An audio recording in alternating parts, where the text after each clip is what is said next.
Assalamualaikum warahmatullahi wabarakatuh. Selamat berjumpa kembali anak-anakku semua. Semoga pada hari ini kalian selalu dalam keadaan sehat walafiat sehingga mampu menerima materi pada hari ini. Sebelum kita memulai pembelajaran, seperti biasa jangan lupa kita awali kegiatan kita dengan berdoa terlebih dahulu, sehingga insya Allah kalian nanti akan mendapatkan barokah dari ilmu yang kalian pelajari untuk hari ini.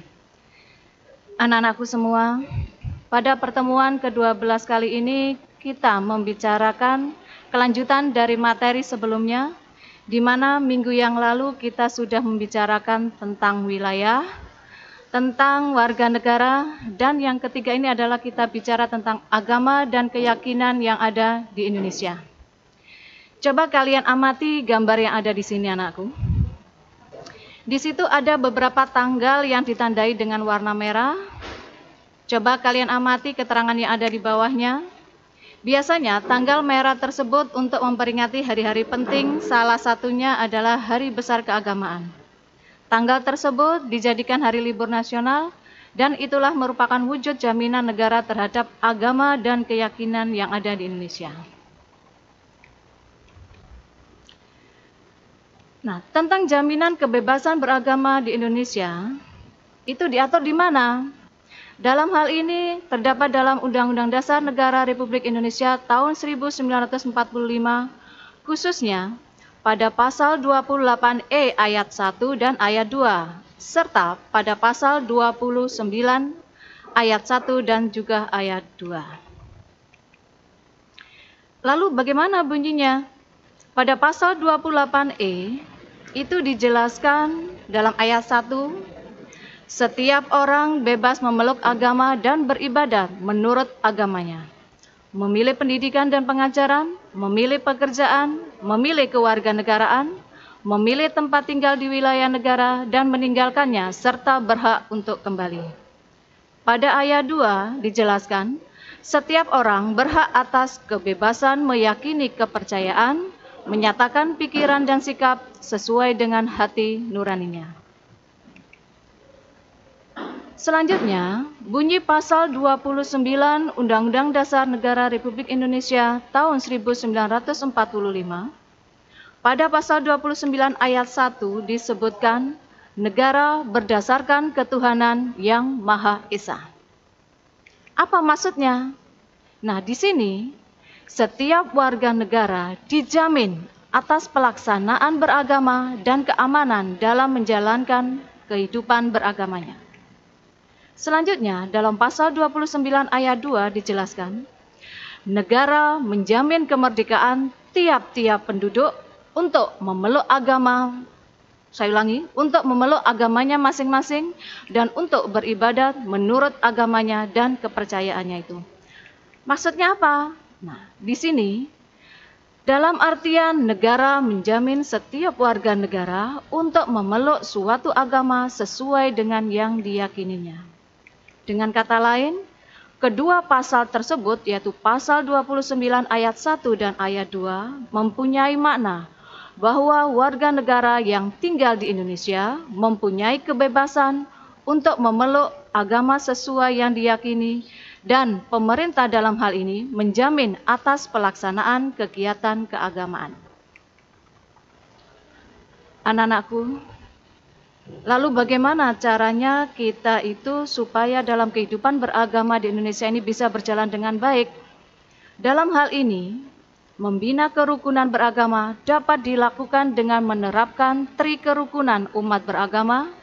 Dalam hal ini meliputi apa saja? Yang pertama, kerukunan intern umat beragama. Artinya apa?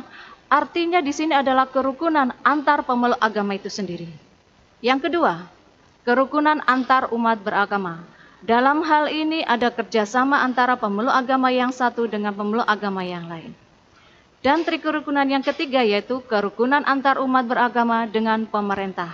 Dalam hal ini pemerintah akan memberikan fasilitas atau jaminan bagi umatnya dalam menjalankan kehidupan beragamanya. Lalu bagaimana cara membina kerukunan beragama yang ada di masyarakat kita? Ada beberapa hal yang bisa kita lakukan. Yang pertama, memberi kesempatan umat beragama untuk menjalankan kehidupan beragamanya atau beribadahnya. Dan yang kedua, kita berusaha menjaga ketenangan saat umat beragama melaksanakan ibadah. Yang ketiga, yang bisa kita lakukan, tetap mengutamakan kepentingan umum dalam masyarakat. Selanjutnya, menjalin pertemanan dengan siapapun tanpa membeda-bedakan sara, serta membiasakan hidup gotong royong saling membantu. Nah, anak-anakku, itu tadi kita berbicara tentang agama yang ada di Indonesia. Selanjutnya, materi yang terakhir yaitu tentang pertahanan dan keamanan negara Republik Indonesia. Dalam hal ini, nanti kita akan berbicara tentang bagaimana kita berpartisipasi dalam kehidupan bernegara kita. Dalam hal ini, yang kita bicarakan tentang pertahanan dan keamanan negara Indonesia, apa yang harus dibela? Kewajiban siapa untuk membela? Lalu dengan apa kita bisa melaksanakan pembelaan tersebut? Tentang kehidupan atau pertahanan negara di sini diatur di dalam pasal 1 angka 1 Undang-Undang Nomor 3 Tahun 2002 tentang pertahanan negara. Apa itu pertahanan negara? Yaitu segala usaha untuk mempertahankan kedaulatan negara, keutuhan wilayah negara kesatuan Republik Indonesia, dan keselamatan segenap bangsa dari ancaman dan gangguan terhadap keutuhan bangsa dan negara. Tentang hakikat dasar, tujuan, fungsi pertahanan negara itu diatur dalam Undang-Undang Nomor 3 Tahun 2002. Di sini, ini ada penjelasannya tentang hakikat pertahanan negara. Yaitu apa? Hakikat pertahanan negara adalah upaya pertahanan negara bersifat semesta didasarkan pada kesadaran hak dan kewajiban warga negara serta keyakinan pada kekuatan sendiri. Dasarnya apa? Yaitu prinsip demokrasi, hak asasi manusia, kesejahteraan umum, lingkungan hidup, ketentuan hukum nasional, hukum internasional, dan kebiasaan internasional, serta prinsip hidup berdampingan secara damai. Lalu tujuan pertahanan negara ini untuk apa? Yaitu menjaga dan melindungi kedaulatan negara, keutuhan wilayah negara kesatuan Republik Indonesia, dan keselamatan segenap bangsa dan dari segala bentuk ancaman yang datangnya baik dari dalam negeri maupun dari luar negeri. Lalu, fungsi pertahanan negara itu sendiri untuk apa? Yaitu mewujudkan dan mempertahankan seluruh wilayah negara kesatuan Republik Indonesia sebagai satu kesatuan pertahanan. Anak-anakku, tentang kesadaran bela negara seperti yang Ibu sampaikan tadi dijelaskan dalam Undang-Undang Nomor 3 Tahun 2002 khususnya pada pasal 9 ayat 1. Di sini apa itu bela negara? Yaitu setiap warga negara berhak dan wajib ikut serta dalam upaya bela negara yang diwujudkan dalam penyelenggaraan pertahanan negara. Di sini ada kolom tentang kesadaran bela negara.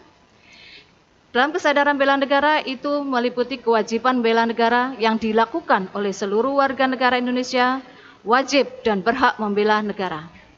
Dalam hal ini itu apa? Yaitu demi kelangsungan penyelenggaraan pertahanan negara kita. Pertahanan negara diselenggarakan melalui usaha membangun dan membina kemampuan, daya tangkal negara dan bangsa, serta menanggulangi setiap ancaman. Dan ini bisa terwujud karena adanya sistem pertahanan Indonesia. Sistem pertahanan negara Indonesia adalah sistem pertahanan dan keamanan rakyat semesta. Nanti bentuknya seperti apa bentuk pertahanan negara ini? Bentuk pertahanan negara ini bisa melalui pendidikan kewarganegaraan, pelatihan dasar pemiliteran, pengabdian sebagai TNI, dan pengabdian sesuai dengan profesi. Tentang penjabarannya ada di sini anak-anakku semua, seperti yang Ibu sampaikan tadi, bahwa bentuk-bentuk pertahanan negara tadi bisa melalui pendidikan kewarganegaraan, artinya dalam setiap proses belajar mengajar pada mapel PPKN, kita belajar bagaimana mengetahui, bagaimana caranya kita memahami proses kita membentuk suatu negara yang kuat. Pelatihan dasar kemiliteran ada beberapa contoh, misalkan jika kita masuki dunia perkuliahan, kita bisa mengikuti resimen mahasiswa, atau mungkin dalam bentuk yang lain, termasuk di sini adalah pengabdian sebagai prajurit Tentara Nasional Indonesia, kalian bisa masuk menjadi salah satu prajurit yang ada di Indonesia. Lalu pengabdian secara profesi itu seperti apa? Dalam hal ini pengabdian secara profesi itu disesuaikan dengan profesi yang kita miliki masing-masing. Dalam hal ini tentunya diwujudkan untuk pertahanan negara kita semakin kuat. Oke, anak-anakku semua, untuk pertemuan kali ini Ibu akhiri. Semoga apa yang Ibu sampaikan pada pagi hari ini bisa bermanfaat untuk kalian semua. Selamat belajar, jangan pernah putus dengan harapan yang ada, selalu tetap optimis dan tetap maju. Assalamualaikum warahmatullahi wabarakatuh.